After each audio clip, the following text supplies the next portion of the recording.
ساحة للعلم كنا نلتقي والحب والإخلاص زاد قلوبنا نمضي إلى نور اليقين ونرتقي قمم الفلاح وتاجنا.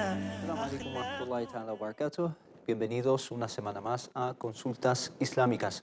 Estamos aquí de nuevo, encantados de estar con ustedes y dispuestos, inshallah, para dar contestación, respuesta a algunas de las muchas preguntas y dudas que nos llegan a través de las redes sociales, pero enseguida, inshallah, les presentaré otras vías que tienen ante ustedes. Antes de nada, doy la bienvenida a mi compañero en este episodio porque está la notable ausencia de nuestro hermano Tawfiq Shidel Harak. Tengo a mi derecha a Mohamed Said Alil. Assalamu alaikum wa rahmatullah.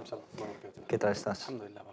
Decía que es una notable ausencia la de nuestro hermano y compañero Tawfiq Shidel Harak porque mañana, inshallah, va a tener una operación quirúrgica que, inshallah, esperamos que todo vaya bien y pedimos que ustedes también le acompañen con sus súplicas, con su dua para su pronta recuperación. Hermano Mohamed Said, un comentario acerca de la ausencia de nuestro hermano Tawfiq.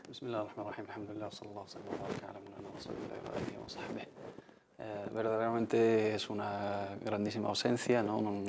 La mesa no es lo mismo sin su presencia, sobre todo que llevamos muchos programas conjuntamente y aparte de ser un compañero es un grandísimo hermano, ¿no? Y encantado de tenerle como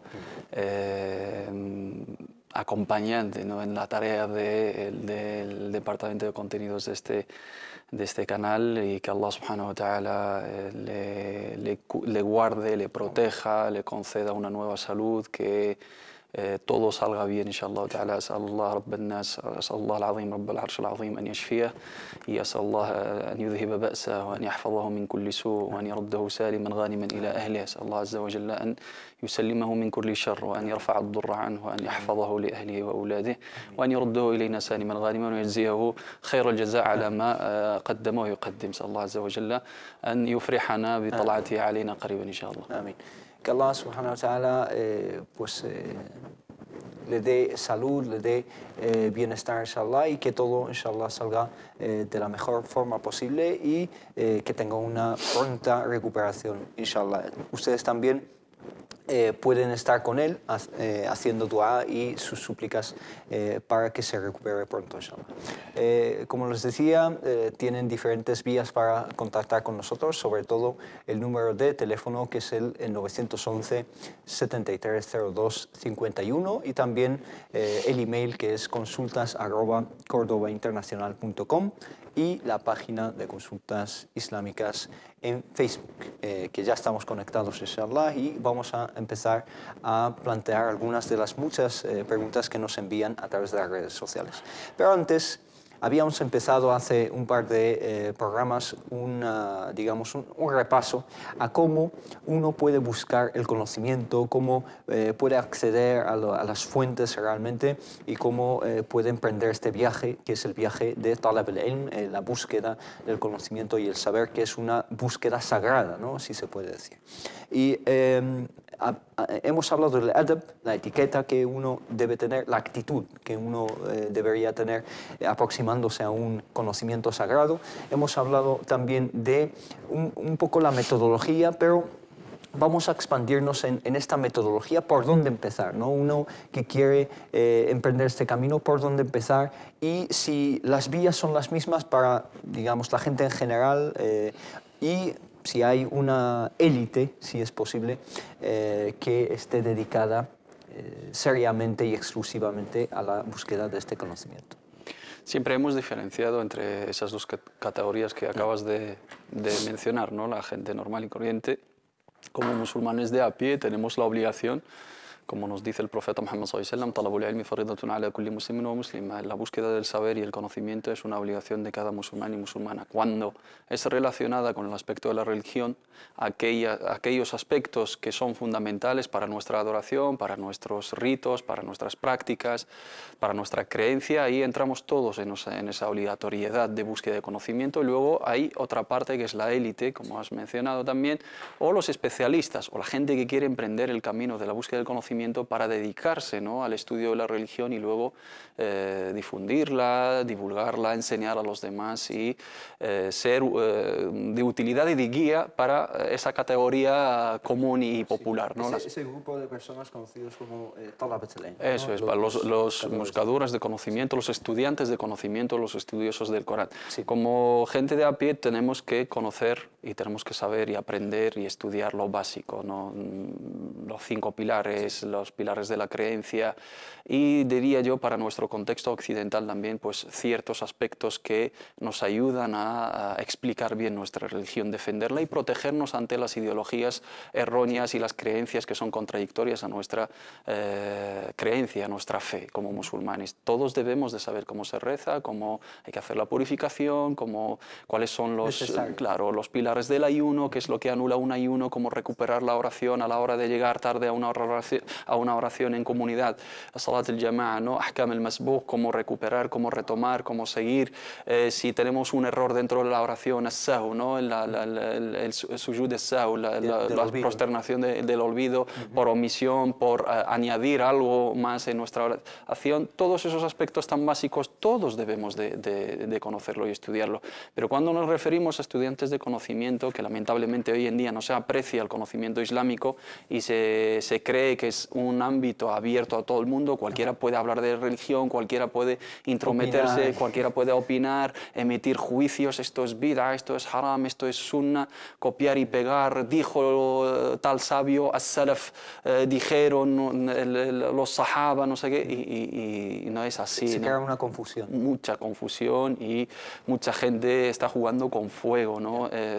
Siendo no responsable a la hora de hablar en nombre de la religión y emitir juicios, descalificar, juzgar a sus compañeros, a sus hermanos y a sus hermanas y tacharles de incrédulos o tacharles de kufar o de mubtadi'a o de X desviados, etc. Eso es una misión muy, muy importante y un apartado muy crítico que tenemos que tener en cuenta. Una cosa que mucha gente realmente se equivoca y es que entienden que declarar una cosa ilícita, declararla lícita es muy grave, pero no lo ven a la inversa, es decir, declarar una cosa que es lícita y decir que es haram es igual de Por supuesto, Allah subhanahu wa ta'ala en el Sagrado Corán dice: "La taqulu lima tasifu alsinatukum al-kadhiba hadha halalun wa hadha haram litaftaru ala Allah al-kadhib". Y no digáis que mintiendo, ¿no?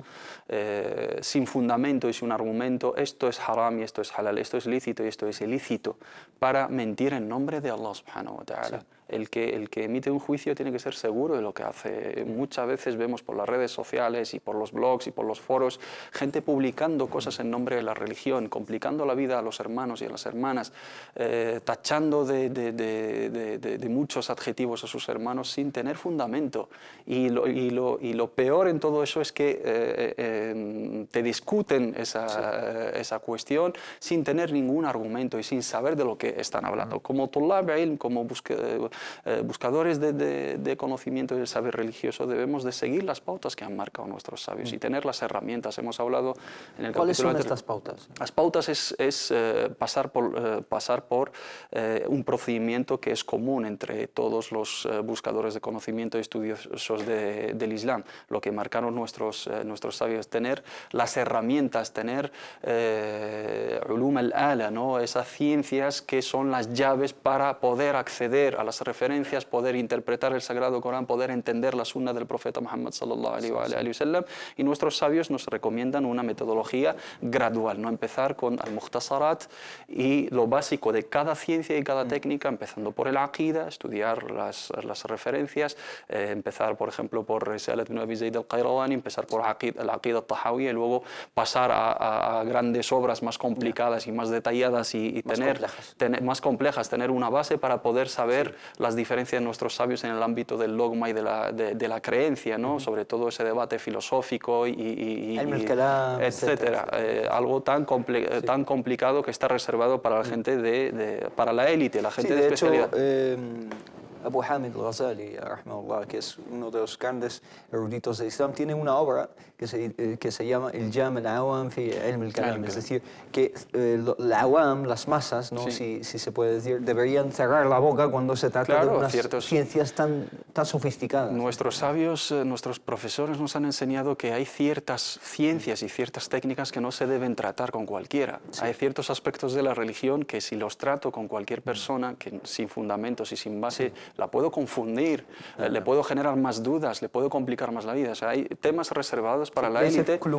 Claro, y es un ámbito académico y un ámbito especializado. Luego, el tema de las herramientas básicas. El Sagrado Corán hemos dicho que es fundamental para cualquier buscador de conocimiento. Tienes que tener un conocimiento amplio del Sagrado Corán. Luego, la recitación del Sagrado Corán, estudiar los mutún, ¿no? las obras relacionadas con las reglas básicas del Tajwid, Tuhfat al-Atfal o el Jazariya, y luego algún libro, ¿no? Sí, que resumen esas reglas, y luego también detallar la riwaya, ¿no? La versión que uno domina, al menos, y si quiere luego profundizarse y abrirse a las otras versiones coránicas, pues tenemos siempre a Shatibiya, claro, en las 7 versiones, o Tayyibat al-Nashr en las 10 versiones, que son temas muy reservados para la élite. Luego, adentrarse poco a poco en los aspectos del fiqh, siempre empezando por fiqh al-madhab, el derecho jurídico de nuestra escuela jurídica en el entorno social en el cual vivimos, hablando de Al-Ándalus, hablando de España, pues es el fiqh al-maliki, históricamente hablando, y luego, como especialistas en el derecho jurídico, nos debemos abrir a las otras obras de al-fiqh al-muqaran, estudiar las interpretaciones de las otras escuelas jurídicas para poder dar un juicio que tiene en cuenta todas las opiniones. ¿Tú crees que es peligroso traer una escuela ajena a la realidad donde uno se mueve? Es decir, quizá importar una escuela de jurisprudencia que no sea aplicada o común. Básicamente todas las escuelas jurídicas son marcadas, lógicamente, por su época, por su espacio, por los factores espaciotemporales, lógicamente, pero todas, en su amplitud, ¿no? En su riqueza de referencias, atienden a todas las necesidades y los cambios que pueda conocer una comunidad musulmana en cualquier lugar del mundo.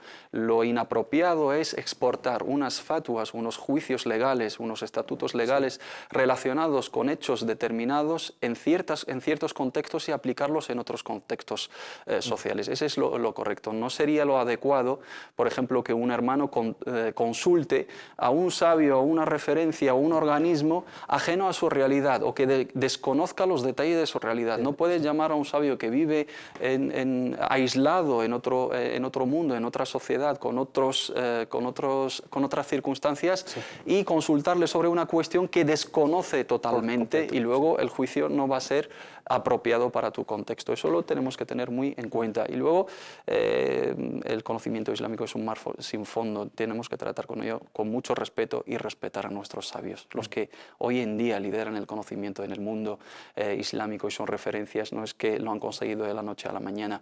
Y las obras que han dejado nuestros sabios son de mucho aprecio, de mucho valor, que tenemos que tener en cuenta, y no venir como gente principiante o gente ignorante verdaderamente, y entrar a valorar grandes eminencias y grandes sabios y grandes presentarnos referencias. Como niños ante ellos, porque realmente nuestro conocimiento es infantil. Realmente los grandes sabios de la Umma no son conocidos, ¿no? Hay grandes sabios en diferentes países, al margen de los sabios que aparecen en los medios, etc. Hay grandes sabios que realmente no han sido apreciados y valorados de la forma que se merecen. Por supuesto, el tema de que no sean figuras públicas o que salgan en los medios no es un indicador que demuestra que son menos sabios que los demás. Todo lo contrario, ¿no? Hay muchos sabios que desconocen las masas, que lo que están aportando a la Umma y lo que han aportado a la bibliografía islámica es algo que no pueden superar muchos de los que salen hoy en día en los medios. No es es una regla el hecho de salir en los medios o no para ser un gran sabio o no.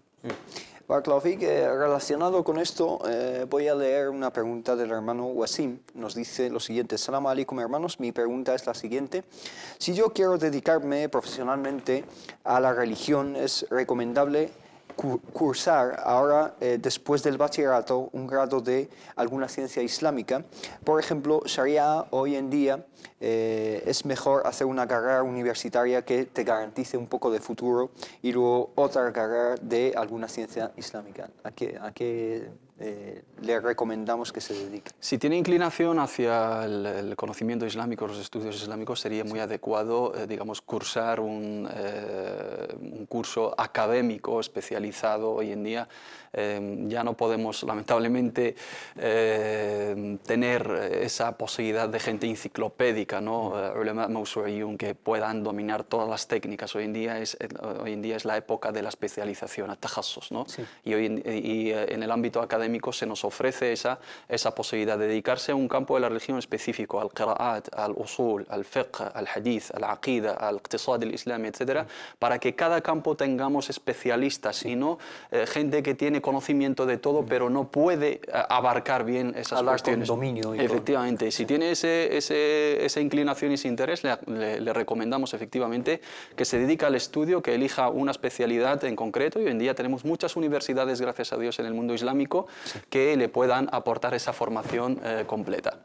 Barakallahu fik, una cosa que me llamó la atención y el resto de la pregunta lo afirma, y también hasta qué edad puedo hacer una carrera universitaria de alguna ciencia islámica y qué salidas profesionales tiene. Al principio hablo de una salida profesional. Al dedicarse al estudio de la religión o de las ciencias islámicas, esto de la salida profesional no debe estaría en un segundo lugar. Debe ser, las aspiraciones profesionales o las aspiraciones materiales son legítimas, por supuesto, sí, pero en el campo del estudio de la religión no deben de ser primordiales, para que no se limite, para que nuestra intención no sea afectada, ¿no?, por la búsqueda de lo material. El estudio de la religión tiene que ser por vocación y no como una profesión, pero esa vocación, digamos, desemboca lógicamente a la hora de tener una buena preparación en tareas profesionales que le pueden aportar beneficios económicos, por supuesto. Barakallahu fik, tenemos una llamada a la hermana Leila desde Salamanca. Assalamu alaikum wa rahmatullah. Wa alaikum assalam wa rahmatullahi ta'ala wa barakatuh. Adelante, hermano. Primero le deseo que se cure el hermano Tawfiq. La verdad que hace mucha falta en el programa porque soy una seguidora de vuestro programa. Hace mucha falta ahí.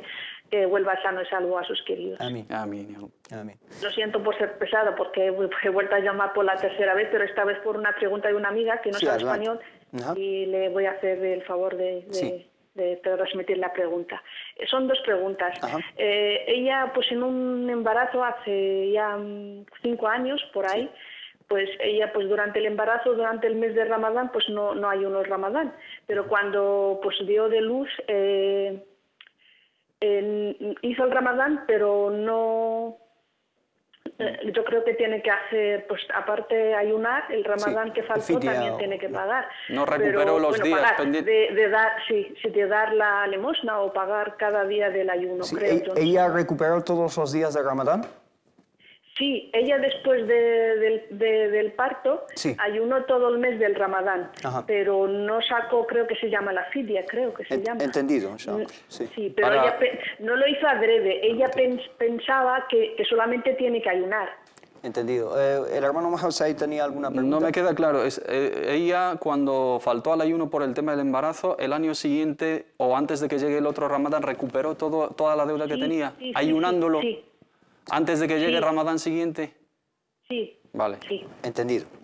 Vale. La segunda... Solamente que no sabemos si hay que sacar la fidia o no. Ella pues en su momento solamente hizo el ayuno nada más. Vale. Muy bien. Y la siguiente pregunta, que es de ella también, que ella quiso quedarse embarazada y hizo el Salat al-Istihara, el rezo de la súplica. Sí.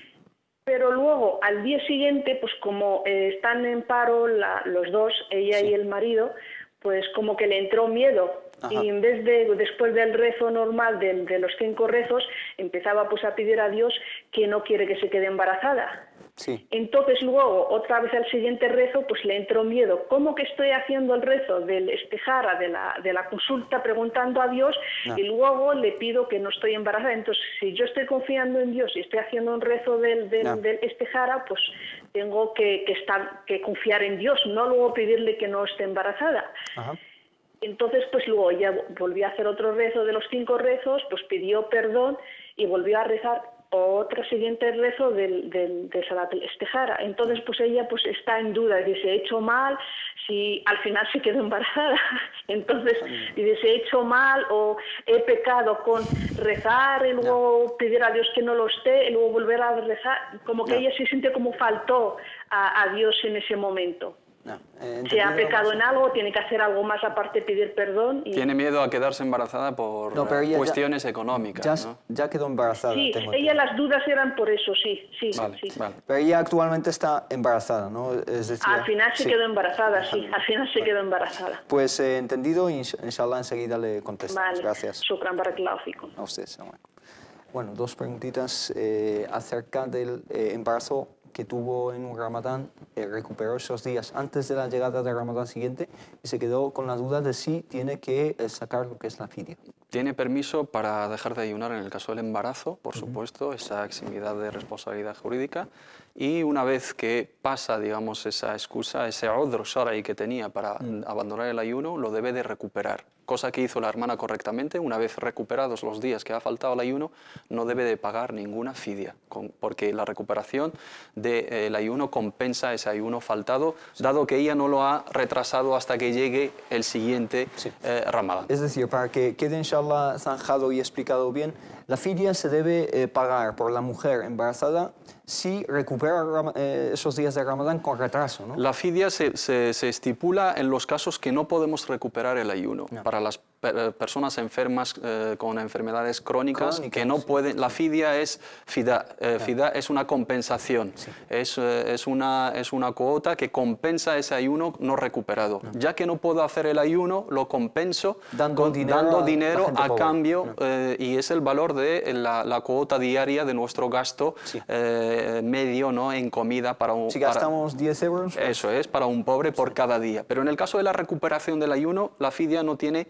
no se contempla. Se contempla con la recuperación como una medida disciplinaria cuando retrasamos la deuda. Si, por ejemplo, tengo 5 días faltados del ayuno, esos 5 días quedan como deuda. Mientras pueda hacer el ayuno, no tengo un impedimento de salud, para recuperarlo debo de recuperar esos días. Pero si lo retraso, lo saco de la época de la recuperación es de un Ramadán a otro.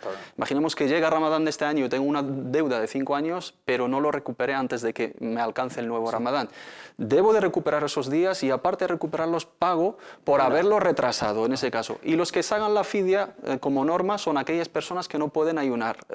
Gente enferma con diabetes, con problemas cardiovasculares o por cualquier otra razón que no pueden ayunar y no pueden recuperarlo porque es una enfermedad crónica que no se van a curar. Entonces compensamos el ayuno con la fidia. Entonces para la hermana que lo ha recuperado a tiempo es correcto y no debe sacar la fidia. La segunda pregunta acerca de Salat al-Istijara, esa oración para pedir, consultar con Allah subhanahu wa ta'ala, y ella la hizo para ver si de verdad quiere quedarse embarazada o no. Se retractó, por decirlo de alguna forma, y se quedó con la duda de si ha hecho algo malo o ofensivo, etc. Como nos decían los sahaba, los compañeros del profeta Muhammad sallallahu alaihi wasallam, el profeta nos enseñaba a hacer el rezo de la consulta en todo asunto. En los asuntos que puedan generar una duda y representar, digamos, una confusión para nosotros, siempre en los aspectos del bien, si son buenos para nuestra vida o no. No podemos hacer consulta si podemos rezar o no. No puedo hacer istijara si debo de hacer el hajj o no. Esas cuestiones no se consultan. El tema del embarazo, tener hijos o no, es una cuestión también, es una obviedad, ¿no? Es algo natural y que implica esa relación matrimonial y es uno de los objetivos del matrimonio en el Islam, es tener descendencia. Si esa duda es relacionada simplemente con el temor a la pobreza o el temor a la manutención de esos hijos, como musulmanes no debemos de de tener esa preocupación, porque Allah subhanahu wa ta'ala en el Sagrado Corán nos dice وَلَا تَقْتُلُوا أَوْلَادَكُمْ خَشْيَةَ إِمْلَاقٍ وَلَا تَقْتُلُوا أَوْلَادَكُمْ مِنْ إِمْلَاقٍ نَحْنُ نَرْزُقُهُمْ وَإِيَّاكُمْ نَحْنُ نَرْزُقُكُمْ وَإِيَّاكُمْ. Y no le quitéis la vida a vuestros hijos por temor a la pobreza, no quitéis la vida a vuestros hijos, no matéis a vuestros hijos, no dejéis de pensar en tener hijos por una cuestión material, porque el sustento de cada uno de nosotros está en manos de Allah subhanahu wa ta'ala. Los padres no son quienes sustentan a sus hijos, cada uno de nosotros es sustentado en sí por Allah. Por supuesto, y uno de los motivos de baraka, de bendición en el sustento, es tener hijos, ¿no? El que Allah subhanahu wa ta'ala te conceda más descendencia, eso es más baraka y más bendición para la familia y más recursos y más sustento. Cada uno de nosotros, como dice el profeta Muhammad sallallahu alaihi wasallam, tiene asignado un sustento. Inna nafsan lan tamuta hatta tuwaffa rizqaha.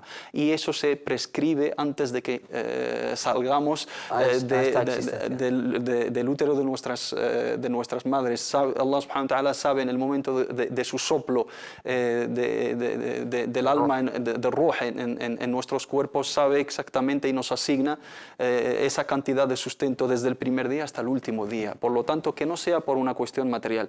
La organización de la familia es algo permitido en el Islam, pero si es por razones de educación, por razones de tiempo, por razones, pero que no sean meramente de rizq. Si la hermana ha hecho istijara y encima Allah subhanahu wa ta'ala le ha bendecido con el embarazo, eso significa claramente que es una buena señal y que es algo bueno para ella y para su marido, para el futuro de su familia, inshallah ta'ala, que se alegre por ello y que pida a Allah subhanahu wa ta'ala que tenga un embarazo fácil y que le ayude en la educación de sus hijos.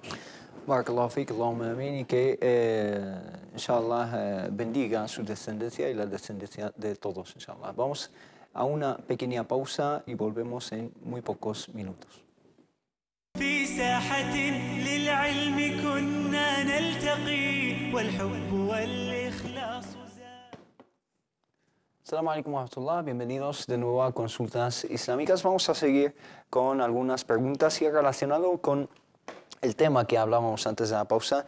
Nos llega esta pregunta por parte de un hermano que quiere mantener el anonimato y dice: Assalamu alaikum, en primer lugar quiero agradeceros las respuestas en Consultas Islámicas, y dice: mi mujer ha quedado embarazada pero no estábamos buscando un hijo, ¿no? Ellos no estaban buscando un hijo y de hecho no estamos en una buena situación económica y existen problemas familiares externos a nosotros dos que se deben resolver antes de dar este paso. Pero lo que más me preocupa es que a mi mujer no lo ha aceptado, no ha aceptado esta situación. Se encuentra muy deprimida, nos dice, y apenas ha podido acabar el rezo de la Isha esta noche, tambaleándose, no tiene fuerzas, no come nada desde ayer y temo que pueda caer en depresión. Dice: he leído que está permitido abortar antes de los 40 días o en caso de riesgo para la salud de la madre. Pero la depresión entraría dentro de este caso. Ya salió de una no hace demasiado, es decir, una situación similar, ¿no? Uno no se puede fiar de lo que lee por internet y por lo tanto por eso acudo a ustedes que me han guiado también en otros aspectos y en otros programas. ¿Qué le podemos decir a este hermano? El aborto en el Islam sabemos todos que es una cuestión totalmente prohibida, ¿no? Salvo en casos extremos justificados, jurídicamente justificados por razones médicas y teniendo constancia a través de los informes médicos, preferiblemente hechos por médicos musulmanes y facultativos musulmanes, que el embarazo representa un serio riesgo para la vida de la mujer y no se contempla la posibilidad de recurrir a esa práctica, salvo en esos casos tan limitados. La cuestión de la depresión es una patología, por supuesto, médica que deben de valorar los propios médicos. Primero se debe consultar para su tratamiento, ¿no? Debe de recurrir a los especialistas para que le ayudasen a superar esa depresión y sus motivos, tanto psicológicos como fisiológicos. Hay tratamiento farmacológico, hay terapia también psicológica que le pueda ayudar mucho en ese sentido. Insisto en las razones económicas, esas nunca deben de ser un impedimento ni una razón crucial para pensar que los hijos son una carga, porque cada uno es todo lo contrario, ¿no? Sería una bendición para ellos y una puerta de sustento, inshallah. Quizás será el remedio de la depresión. Quizás será el remedio de la depresión y quizás será el remedio para esa situación económica desfavorable por la cual están pasando, ¿no? Si son problemas familiares, todo eso se debe valorar, todo eso se debe detallar y hablar así genéricamente no se pueden contemplar como excusas jurídicas, pero para casos especiales hablar detalladamente de esas cuestiones, analizarlos buscando el remedio para cada una de esas cuestiones, luego ya se puede llegar a un juicio específico para esas personas, pero como norma y tal y como entendemos del planteamiento del hermano no sería la opción más acertada. Con tu permiso pasamos a una llamada, creo que la hermana Leila nos ha llamado de nuevo. Assalamu alaikum warahmatullah. Waalaikum salam. Me perdonen, es que me da un poquito de vergüenza volver a llamar, pero es que antes me puse nerviosa y creo que no he sabido explicar la segunda pregunta, y más teniendo a la amiga al lado que no sabía darle ninguna respuesta. Entendido, adelante. Sí, la segunda pregunta era de que ella, después de hacer el rezo de la consulta, luego seguidamente uno de los 5 rezos pidió a Dios, lo suplicó de una manera desesperada de que no se quede embarazada. Ajá. Por motivos de que situación económica está muy mal, no es por ningún otro motivo, solamente por la situación económica, más teniendo un hijo de 5 años y los dos están en paro. Entendido. Entonces, ella, después de hacer el rezo de la súplica, se arrepintió y pedía suplicando a Dios desesperadamente que no esté embarazada. Al siguiente rezo se quedó muy mal, pensando que ha hecho un pecado muy grande, y volvió a pedir perdón a Dios si ella ha pecado, pidiendo a Dios desesperada que no lo esté, que no esté embarazada. Entonces la pregunta de ella, quizás yo antes no me he sabido explicar, si ha pecado pidiendo a Dios desesperadamente que no esté embarazada. Sí, hemos entendido su pregunta, incluso, ¿no? Sí, entonces ella luego pidió perdón a Dios y volvió a rezar otro rezo de la súplica. Entonces ella la pregunta, si con pedir perdón ya vale, con eso ya es suficiente, pedir perdón a Dios después de estar ahí suplicando desesperadamente que no lo esté. Entendido. Barakallahu fik, hermano. Inshallah, enseguida le daré. Lo siento la molestia, de verdad. No, en absoluto, no es ninguna molestia. Todo lo contrario. No, es que me da un poquito de apuro volver a llamar. Gracias a usted por la aclaración. Muchísimas gracias. Vale. Salam alaikum. Bueno, la aclaración hecha, ella aún se siente mal por haber suplicado o pedido a Allah subhanahu wa ta'ala tan acaloradamente que no le dé ese hijo o hija, y aún se siente mal. ¿Realmente ha incurrido en un pecado grave o...?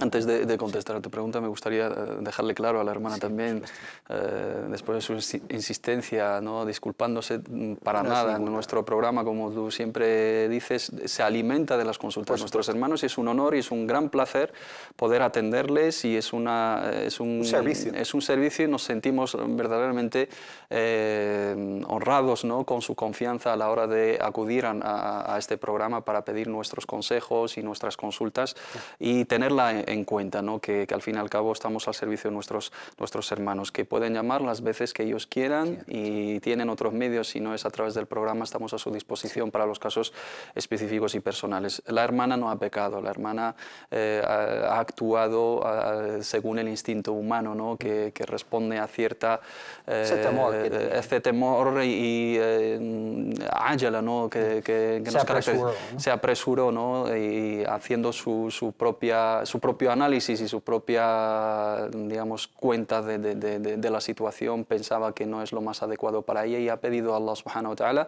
sin rechazar su voluntad, sin rechazar su destino, y no se considera un grandísimo pecado, todo lo contrario. Pedir a Allah subhanahu wa ta'ala las cosas que pensamos que son buenas para nosotros, y dice Allah subhanahu wa ta'ala, asan takrahu shay'an wa khairul lakum wa asan tuhibbu shay'an wa sharrul lakum. Nosotros no sabemos dónde está el bien para nosotros. Muchas veces podemos pedir algo y ese algo no está bueno para nosotros, y muchas veces nos puede entrar la tristeza por algo que nos pase pensando que es malo, y resulta que conlleva mucho bien para nosotros en el futuro. Con que haga el istighfar y que acepte lo que Allah subhanahu wa ta'ala le haya dado ahora mismo y que se alegre por ello, no pasa absolutamente nada. Inna Allah la yaghfiru an yushraka bih wa yaghfiru ma duna dhalika liman yasha. Hablando de cosas muchísimo más serias, Allah subhanahu wa ta'ala las perdona todas, salvo atribuirle copartícipes. Lo demás son lamam, son sagaer, son faltas, pequeñas faltas, sobre todo con toda la buena intención y con ese desconocimiento que tenemos todos a la hora de tratar con el destino de Allah subhanahu wa ta'ala. Barakallahu fik, hermano. Vamos a pasar a otras dudas, pero quería, por favor, una pequeña orientación, un pequeño consejo a las madres o padres que les entra esta situación de pena, digamos, de depresión por algo tan bello como tener hijos, ¿no? ¿Por qué? ¿Por qué deprimirse, ¿no? En el caso de las mujeres a veces es una cuestión incluso habitual, sí, ¿no? Eso es porque verdad. la reacción de las mujeres frente al tema del embarazo es diferente, ¿no? Es un cambio hormonal, es un cambio de vida, es algo serio. Muchas mujeres les entran pánico, les entran miedo, depresión, preparto Estrés, y posparto, incluso estrés. posparto. Hay muchas mujeres que después de dar a luz pues entran en una depresión muy larga, etc.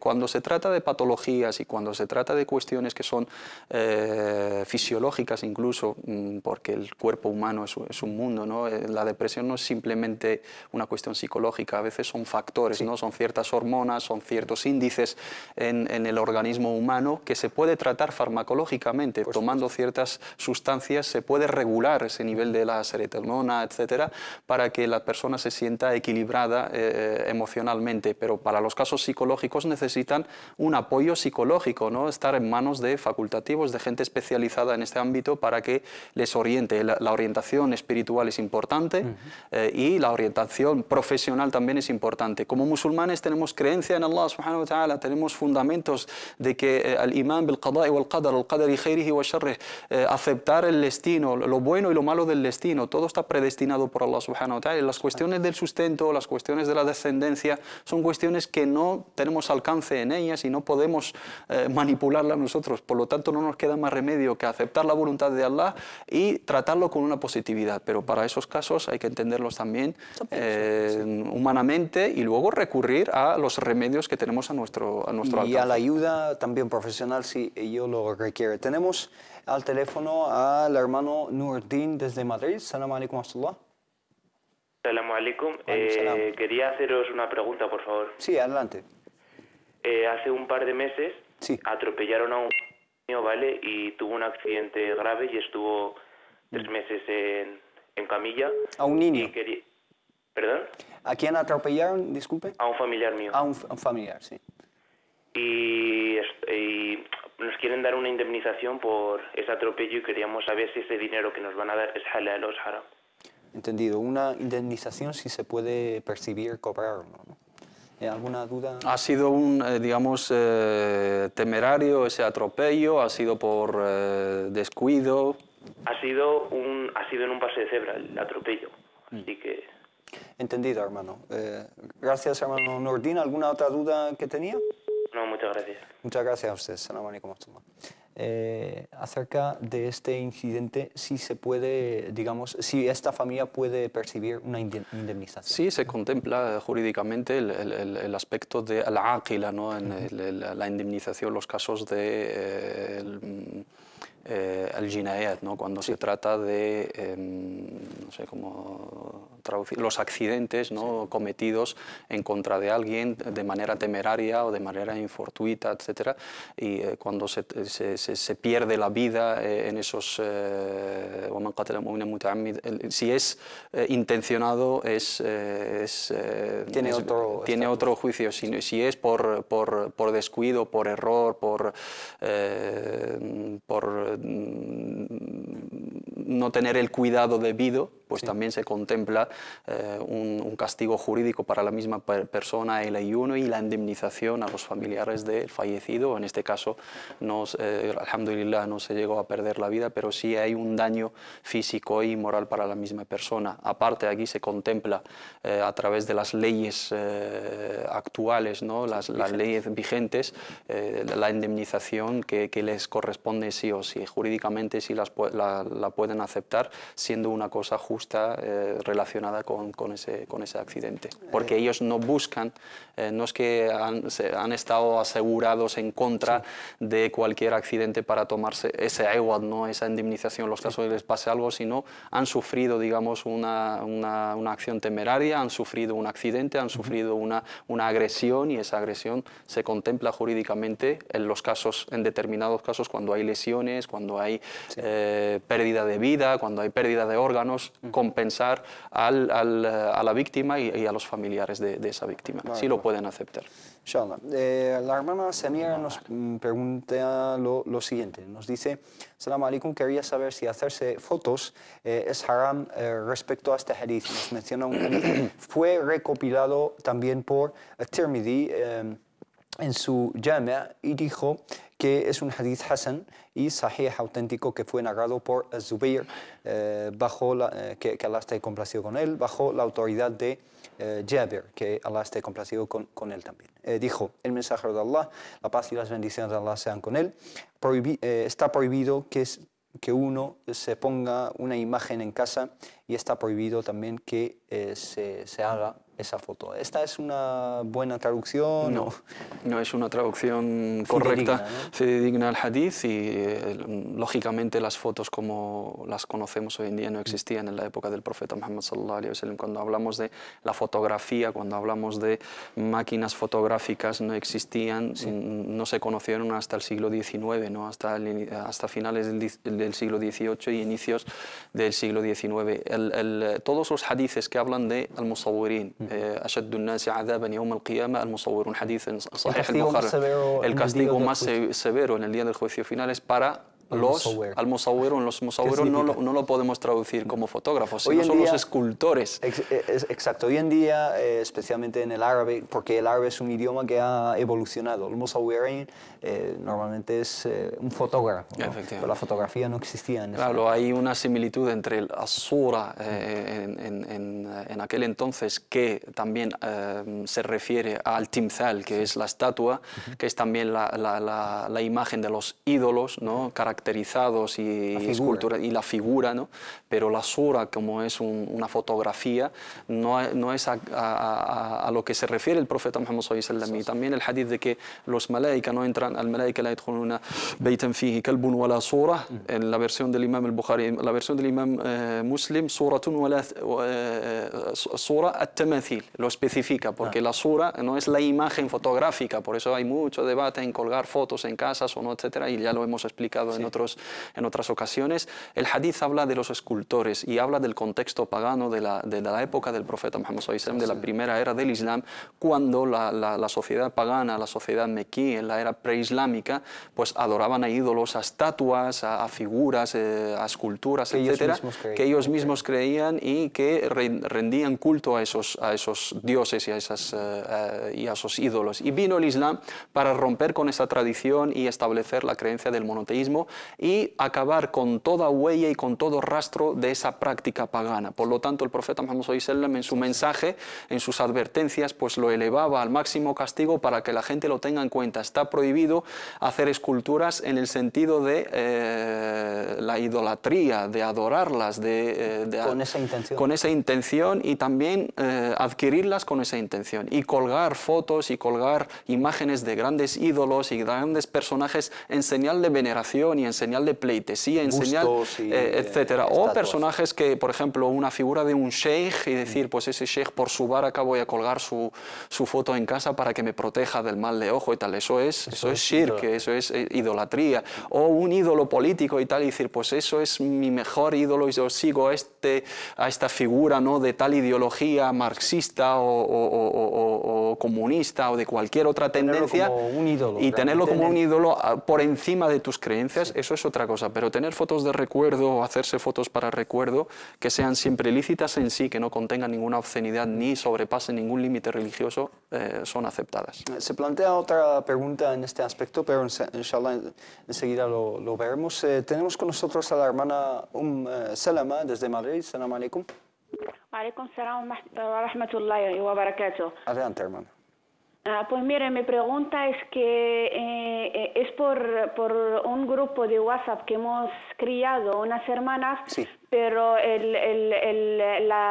la intención era todo religioso, todo lo que es azkar, rezar, todo. No. Entonces lo que pasa es que hemos puesto no es una condición, una cosa para animar a las demás, sí. que recen el Fajr. Entonces ponemos a la hora del Fajr, del rezo del Fajr, ponemos una etiqueta, lo mandamos por WhatsApp como Tshjil Hudur el Fajr. Sí. Y por casualidad una hermana me ha comentado que eso que se ría. Ajá. Y nosotros, y yo por lo mismo, mi intención era que las demás hermanas que son de todo el mundo, no son solo de aquí de España, sí. casi de todos los países, es intentar animarlas a rezar el Fajr. Puede sí. ser eso, Ría, es que ya me estoy confundiendo y a ver si estoy cometiendo un denbo o algo así, sí. Y no me entero, porque la intención no era esa, era animar a rezar y a levantarse al Fajr, nada más. Entendido. ¿Alguna pregunta, hermano? Entendido, hermana Salama. ¿Alguna otra pregunta? No, muchísimas gracias, muy agradecido. Gracias a usted. Assalamu alaikum wa rahmatullahi wa barakatuh. Esta pregunta se plantea en diferentes aspectos, muchas veces en realidad. El otro día incluso se planteaba algo en una conversación que tuve con un hermano. ¿Qué le decimos a la hermana? Ella lo hizo con una intención clara, que es animar a la gente a levantarse y rezar Salat al-Fajr, la oración del alba, ¿no? Entonces, ¿qué le decimos? Ría, para quien no lo sepa, es presumir o mostrar... Ostentación. Ostentar, ¿no? Aparentar. Sí, confesar y revelar aquello que hacemos para que la gente, con la intención de que la gente nos halague y la gente hable bien de nosotros y piense bien de nosotros. Sí. No deja de ser una cuestión espiritual, un amal qalbi, una acción de corazón, que nadie puede juzgar. No, puedo no decirlo y puedo no expresarlo claramente, pero en mi interior sabe Allah subhanahu wa ta'ala que estoy haciendo ría. Solo lo sabe el abd. Solo lo sabe quien lo hace y su creador. No, tachar de nuestros... Allah subhanahu wa ta'ala nos dice الذين ينفقون أموالهم سرا وعلانية. Los que gastan sus bienes manifestada y ocultamente, ¿no? Sí. En la intimidad, explícitamente, y también de manera oculta, ¿no? Si hago sadaqa, estoy haciendo ría para que la gente lo vea, y si lo hago oculto y luego lo desvelo, estoy haciendo ría. En ese ámbito es donde se planteó la conversación en la que tuve con el otro hermano, que un joven desde China hizo un vídeo, digamos que animando a la gente a dar sadaqa, a dar de comer a los pobres, etc. Y la gente le acusó de hacer ría. En realidad digamos, su intención es simplemente animar a la gente. Eso lo describió el profeta Muhammad sallallahu alaihi wasallam, es ta'alli ala Allah, ¿no? Es meterse en las labores de Dios y atribuirse esa facultad, ¿no? Atribuirse esa facultad de saber lo oculto, ¿no? Este lo hace con ría y este lo hace para aparentar. ¿Quién te lo ha dicho? Hipocresía, ¿Quién diferencia entre esos aspectos que son meramente, que son exclusivamente de corazón? No podemos juzgar a la gente con sus pensamientos y con lo que abarcan y contienen sus corazones. Es una tarea de Allah subhanahu wa ta'ala. As-sara'ir, las intimidades y los pensamientos y lo que abarcan nuestros corazones lo sabe solamente Allah subhanahu wa ta'ala. Incluso dicen nuestros sabios, tarkul amali abandonar la acción con el temor a lo que digan y a lo que piensen de nosotros, eso es ostentación en sí. ¿Por qué voy a dejar de rezar y por qué voy a dejar de hacer el bien? No, es que voy a abandonarlo para que no digan que lo estoy haciendo por ostentación. Pues eso en sí es ostentación, dicen nuestros sabios. Si la intención de nuestras hermanas es hacer como una manera de animarse entre ellas y hacer una especie de muhasaba, ¿no? de seguimiento, ¿no? Para que las hermanas, cuando sepan que todas las hermanas se han levantado, pues el día que fallan, pues se animan más, se lo toman con muchísimo más cuidado, insistiendo en que nuestras obras horas tienen que ser dedicadas exclusivamente a Allah subhanahu wa ta'ala. Pero es una WhatsApp. pedagogía, ¿no? Para animar, y que es una técnica también para pues suscitar ese interés en los hermanos y animarles y que se sientan arropados, porque al-nafs al-bashariyya, el ego humano, pues tiende a imitar a su entorno. Cuando su entorno se implica en la adoración de Allah subhanahu wa ta'ala, lo encuentra más fácil, ¿no? En el Ramadán todo el mundo ayuna, entonces el ayuno durante un mes no nos supone mucho esfuerzo, pero a lo largo del año que todo el mundo está comiendo, el ego humano le cuesta ayunar un día porque no tiene ese apoyo externo, ese apoyo moral. Todo el mundo va en la misma... Es una naturaleza humana, ¿no? Que el Nafs al-Bashariyya se anima a hacer la misma acción cuando todos lo hacen y la abandona cuando todos lo abandonan. Y cuando son grupos creados con esa buena intención, con ese buen fondo de animarse entre ellos para hacer el bien, no es un aspecto de ostentación. Incluso un grupo de amigos que decide llamarse por las mañanas, es decir, para levantarse. Mientras sea acordado entre ellos, sí. Y eso es muy recomendable. Los sahaba lo hacían y se animaban entre sí. Abdullah ibn Rawaha radiyallahu anhu arda decía a su compañero: "Ta'ala bina nu'min sa'a", vamos a hacer el dhikr, una hora para Allah subhanahu wa ta'ala, vamos a sentarnos en la mezquita. El llamar a tu hermano a hacer algo es ostentación, decirle vamos a rezar. Pues claro, me lo está diciendo, me está animando a rezar para darme a entender que él reza, ¿no? Entonces vamos a dejar de hacer da'wah, vamos a dejar de animar a la gente al bien por miedo a la ostentación. Y tenemos el ejemplo de los sahaba, que Allah esté complacido con ellos, y en especial de compañeros del profeta como Abu Bakr o Abdurrahman ibn Auf, que daban explícitamente sí, ante todo y el profeta Muhammad sallallahu alaihi wasallam en caridad, ¿no? Después de rezar el Fajr les preguntaba a los sahaba, ¿quién sí. dio de comer a un pobre? Sí. ¿Quién visitó a un enfermo? ¿Quién siguió una janaza? ¿Quién rezó? Tal, ¿y quién está ayunando? Sí. Y a todos respondía que sí, Abu Bakr as-Siddiq, en presencia de todos los sahaba. Y eso no era ostentación. Entonces, si tenía que ocultarlo, es para animar a todos los sahaba. ¿Quién ha rezado el rezo nocturno ayer? Y si uno dice yo, alhamdulillah, teniendo intención de dedicárselo a Allah y esperando y anhelando la aceptación, no está haciendo ostentación, sino está animando a sus hermanos. Insisto que es una cuestión de corazón que nadie pueda determinar. Barakallahu Fik, hermano, en relación con las figuras, las imágenes, etc., la pregunta que tenía es en relación de un vídeo que vimos hace poco en el cual se destruían una serie de estatuas, figuras, etc., en el museo de Mosul, si no me equivoco, en Irak, pero inshallah lo dejamos hasta otra ocasión, quizá el jueves inshallah lo podamos tratar y debatir aquí, inshallah.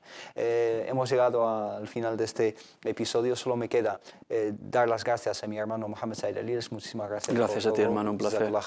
Y recordarles que la ausencia notable también de nuestro hermano Tawfiq, y que todos hagamos súplicas para que Allah subhanahu wa ta'ala le sane y le cure y le guarde a él y a su familia. A ustedes que Allah también les guarde y les bendiga, y nos vemos inshallah el jueves que viene. Assalamu alaikum wa rahmatullah. أزف الفراق وظلنا بندائه مرت سريعا وانقضت